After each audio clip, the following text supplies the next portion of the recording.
Hi, how's everyone? Hope you're all well. What have you been up to? I mean, last weekend before Christmas, I guess you're all very busy trying to get hold of the last few gifts and even making the last few gifts, which is exactly what I've been doing all weekend. My Thermomix has definitely earned its keep. We've been making lots of lovely stuff. And one of the last things I've made today, I just wanted to show you, is homemade Baileys. So on Cookie Dough it's called whiskey cream liqueur, and honestly it's still warm. I just made it about half an hour ago. It's absolutely delicious, and I discovered it's also nice warm. You know, I just poured myself a little mug and it was so nice. So I definitely recommend that you try this. Of course, remember that when you make these homemade things, it's not going to last as long as a bottle of Baileys that you buy in the supermarket, because it doesn't have any additives or preservatives. But it's so worth the while. It's delicious, and it's just really satisfying, isn't it, to make your own food and drink, and the flavors are just so impressive. So yeah, I really recommend that you try this one in particular. As you can see, what I do throughout the year is that I save bottles. So see, this is like I think it's a wine bottle that somebody gifted me earlier this year, and it was so pretty that I actually saved it. I don't know if I've got the top here, but the top, oh yeah, it has a glass top as well. So that goes on there, and that's a really nice bottle. So I tend to just save all these nice bottles throughout the year if I come across them, or if I see a really nice, a really pretty gin or wine bottle in the supermarket, then I'll buy it, because then they double up. They're lovely for gifts, because I'm going to be giving 2 or 3 bottles of these as gifts, so this is going to be one of them. But yeah, definitely, even if you make them for gifts, make sure you make one for yourself for sure. Okay, so the next thing, what I'm making this video for, is actually some body butter. I've been experimenting with body butters just to see how we could do it in the Thermomix, and I've come up with a recipe that I was really impressed with myself, and absolutely love it. I've been using it all week while I've been experimenting, so I thought I'd show you how to do it. Now, this recipe does have a couple of stages. I have had to keep it in the fridge for at least 30 minutes. So I'm just going to tell you exactly what I've done. And so I've written it all down here because I don't want to get it wrong, since it's quite a new recipe. So the ingredients I'm using are shea butter, almond oil, and essential oils, and that is it. So super delicious, so lovely to put on your skin. It just feels amazing, but it's so healthy for you. You know, it hasn't got any chemicals, it hasn't got any nasties in it. I don't know what's in you know, the things that we buy, the creams that we buy in the shop. They're meant to have things that aren't good for us, and this is just pure luxury and so good for you. So 100 grams, if you want to write this down, 100 grams of shea butter, 100 grams of almond oil, and then the essential oils I've used are ginger, cardamom, orange, cinnamon, and a little bit of vanilla. In fact, it's 4 drops of ginger, 4 drops of orange, 4 drops of cinnamon, 2 drops of cardamom, and 2 drops of vanilla. Okay, but just remember, I mean, you can add any essential oil to your body butter that you want. It doesn't really matter. This is more of a spicy, Christmassy mix, because again, I'm going to give some for gifts, so I thought I'd do a bit of a Christmassy one. But it's going to be amazing with things like lavender and neroli or geranium. So do experiment with all your smells, because it's amazing. And if you find mixtures that you like, mix them together and have them ready to add next time you make your body butter. So what I've done so far, let me show you the ingredients. This is my lovely jar that I've got ready for the body butter. This is my shea butter. So let me show you what I've got here. So this is essentially shea butter, okay? I do buy large amounts because, as I said, I love making it for myself and making it for gifts, so it's never going to go to waste, but it comes like that. So that's my shea butter. Then I have, this is sweet almond oil, okay? So that's, you could use a different oil. I wouldn't recommend coconut, I would recommend fractionated coconut oil but not regular coconut oil, because then you would have two that go quite solid. And because we're making a body butter, we want to balance out the solid kind of butters with your oil. So you would want shea butter and a liquid oil, which would be almond butter. It could be fractionated coconut oil, could be castor oil really, or hemp oil. It doesn't really matter. Even olive oil, even though olive oil has a stronger smell, so I probably wouldn't use it for a body butter that I want to have kind of a delicate fragrance. So that's my almond oil. And then these are my essential oils here. So I have cardamom oil, okay. I have some orange. Doesn't matter which orange you have. It can be wild orange or Seville orange. This is my cardamom here. This is my ginger. There we go. Oh, no, that's not cardamom, sorry. That is cinnamon. And then finally, I like to add a little bit of vanilla because it gives it just this lovely, it really balances the spices, vanilla. It just gives it a touch of sweetness that I love. So those are my essential oils. So if you have a look in here, what I did is, the first thing I did was weigh in 100 grams of shea butter, and I melted that, and I melted it for 5 minutes at temperature 50°C. So 5 minutes at temperature 50°C. Then you have to let that cool down for 10 minutes before you add anything else. So you cool that down for 10 minutes, and then you weigh in the almond oil. And after that, you add in the essential oils, okay? So, and that's it. Then I mixed it together in the Thermomix, and I put it on for 30 seconds at speed 2.5, just to mix the almond oil with the shea butter and the essentials oil really well.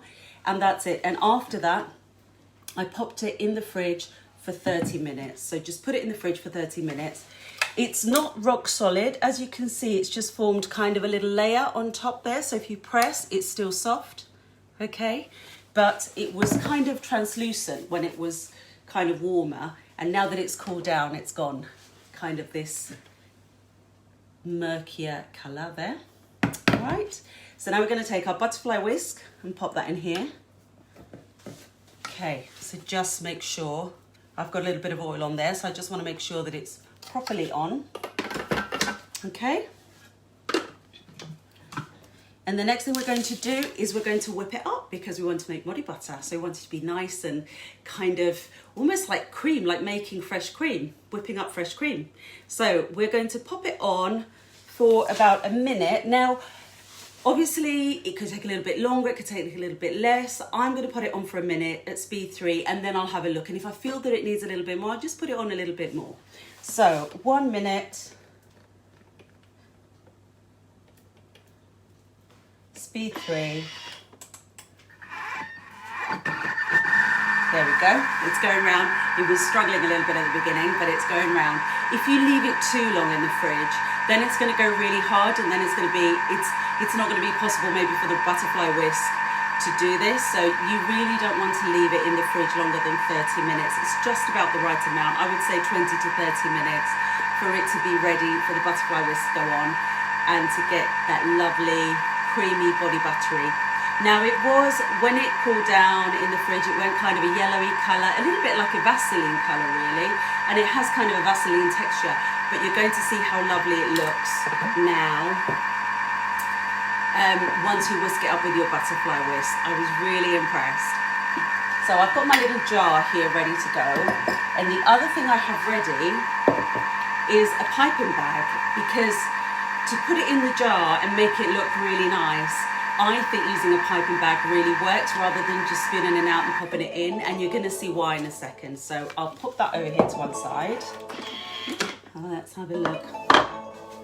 Yeah, I think this is pretty much done. Have a look at that. It pretty much looks like you've whisked double cream. Isn't it beautiful? And see, if you go in there like that, see, that is just amazing. In fact, I think I'm going to stiffen it up a little bit more. The one I did the other day was a little bit, tiny bit harder. So I'm just going to put it on 30 more seconds, I reckon. Sometimes with things like this, you just need to use your instinct a little bit. And if you feel that something needs to go on a little bit longer, just don't be afraid. it's better to do it for less time and then add a little bit more time afterwards, just check it and add more time, than to maybe leave it on too long and completely spoil the mixture. And that happens with anything, with food as well. You know, if something hasn't cooked enough, just put it on a little bit longer, not lots more, because I think we did that the other day with my daughter. We were making brownies and we checked it wasn't ready. We put it on for another 3 minutes, it wasn't ready. So then I said, oh, just pop it on for another 10 minutes. And then they were overdone. So I kind of didn't use my own rule of saying, just pop it on for a little bit longer and keep checking, rather than put it on for too long and overcook something. So let's have a look. Yeah, that feels much nicer. Have a look at that. Isn't that pretty? It just looks exactly like you've whipped fresh cream in there. So I'm going to take that off. I'll leave that to one side because I'll be able to use that. I'll smother it all over myself. And so I've got my piping bag here, and I like to put it in a big glass like this. What I'll do is I'll put my Thermomix a little bit back. So I've got my piping bag there, ready to go. I've got a clean spatula.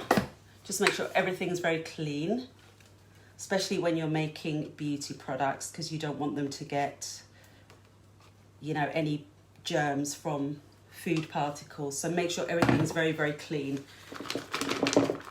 So that's going in there. A little bit more. Okay, put that to one side. I'll finish the rest later on. So this is, let's see if we can get it down, a lovely body butter.